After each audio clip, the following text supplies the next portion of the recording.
Shanti. Today's chapter is titled The Homeward Pilgrimage. The sisters in their white saris returned to Hyderabad from Karachi, taking with them God's message. Each went to her own family home. 6 years is a long time to be separated. None had returned home except occasionally to explain some of Baba's teachings. When they returned now, they did so without informing their families beforehand. For the most part, their relatives had long ago assumed that these girls would never willingly come back. So when they saw them, they were stunned. One sister, Manoharindra, was seen approaching her old home by her youngest sister, who ran inside and told the people in the house, "The one who lived here before," she shouted. "The one who was going to Mandali, the one who went away is coming." The younger sister did not remember her name, for she had been but a small child when Manoharindra had left. The family could not believe it. Suddenly, the house was in an uproar. The mother, whose name was Lakshmi, came out of the kitchen. When she heard who was on her way, she ran outside to meet her daughter. The ties of love still ran so deep. They met on the steps of the porch. Her mother's eyes were wide with surprise. She wanted badly to hug her daughter to her chest, but resisted. I stood in silence, Manohar recalls. A minute must have passed. Tears came to my mother's eyes. I remained at peace. "Do you know who is standing at your door?" Manohar asked her mother Lakshmi. "Do you recognize us? We are the powers of Shiva, the Shiv Shaktis. I have become the daughter of Brahma. I am your daughter no longer, but we are sisters, both children of the Supreme. God has given us this message to carry to his other children. In a few years' time, this Iron Aged world will be destroyed and the heavenly order established in its place. Mankind suffers today because of evil actions and impure thoughts. Now is the time to earn rebirth in the land of happiness by making the inner effort of transformation. Will you go on the road to heaven?" Lakshmi was amazed. By this time, the rest of the family also stood in the doorway listening. They were awestruck at the change which had taken place in this daughter.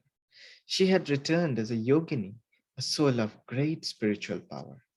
The family felt the truth behind her words. Their sleeping souls were suddenly awakened. "Yes, I will certainly go to the heavenly world," my mother said. "You must take me with you." She led me slowly into the house, Manohar recalls. She went ahead and I followed her. She observed my manner of walking by looking behind her, and she was filled with surprise, as if she felt that royalty was present. She looked around for a place for me to sit. First, she spread out a bedspread and said, "Sit here." And then she put a cushion on the chair and said, "Sit here." But each time she reconsidered, for these seats did not seem good enough to her. But I just sat on the ground and began to establish myself in soul consciousness. Within a few minutes, a crowd of relatives and people from the neighborhood had gathered around me. I spoke to them for 1 hour. Profound effects could be felt. Baba's deep truths resonated in the deepest parts of their being.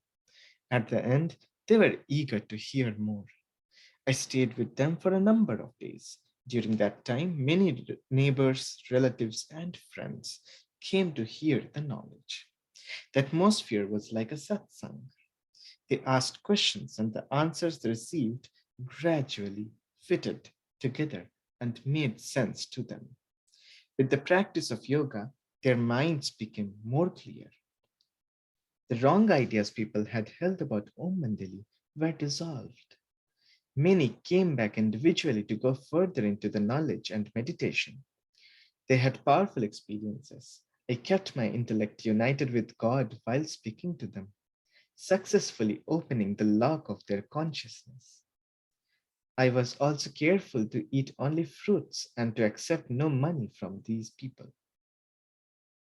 One day, after considering deeply the change in her daughter and the quality of the knowledge, Lakshmi said, I will also come with you into the yajna. I will see your ashram and hear the knowledge from Baba. And I also hope to experience wonderful things. Manohar felt both surprise and happiness. This was the same person who had once protested unrelentingly about her going to Baba's satsang. Now she was eager to come and join the group, to listen to the knowledge and be transformed.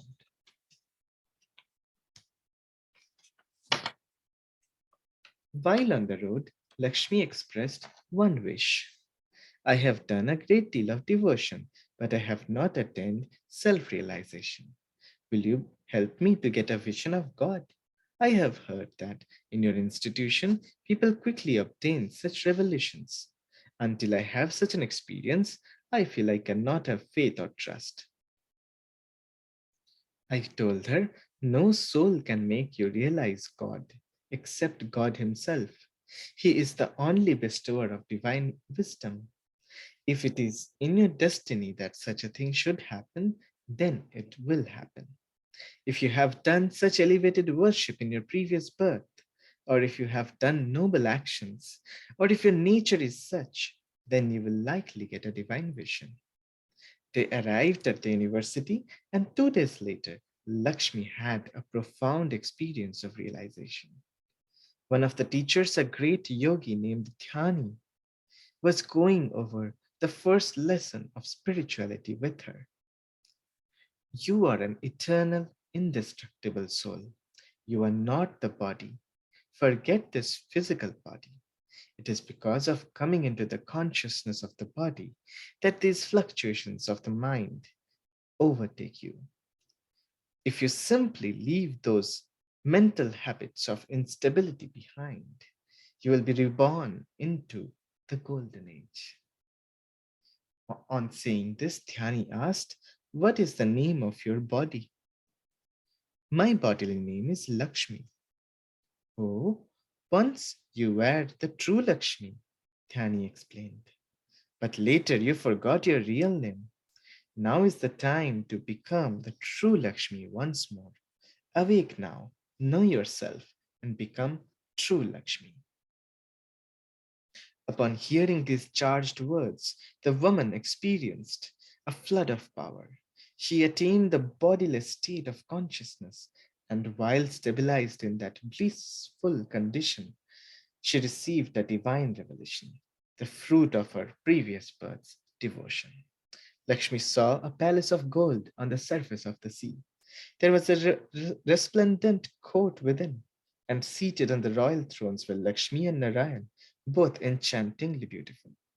While narrating her experiences afterward, Manohar's mother said, my mind was telling me I should enter the court, but I did not have the courage to do so because I felt that I was impure and unstable. Thanks to this vision, she gains faith in Baba's teachings. After a week on the campus of the university, Lakshmi expressed the desire to remain there all her life. The atmosphere here is so exquisitely pure. I have immense peace of mind. But Brahma Baba did not give her permission to stay longer. Manohar went to Baba and asked him why. You were harassed and driven out of the house, Baba replied. Otherwise, why should you have left? You were young and dependent on them. These people did not allow you to live as you wished, and that is why you came here. But your mother is older. It is her own house, and she can do what she likes. So tell her that after going home, she may give knowledge to others and make her own home like a ashram. Hearing this explanation, her mother returned with the firm decision to fill her home with a divine atmosphere. True stories such as this could be told of the families of each of Brahma Baba's many children. It was a time of revelation. Shiv Baba was giving visions to many, and so the number of students grew. Om Shanti.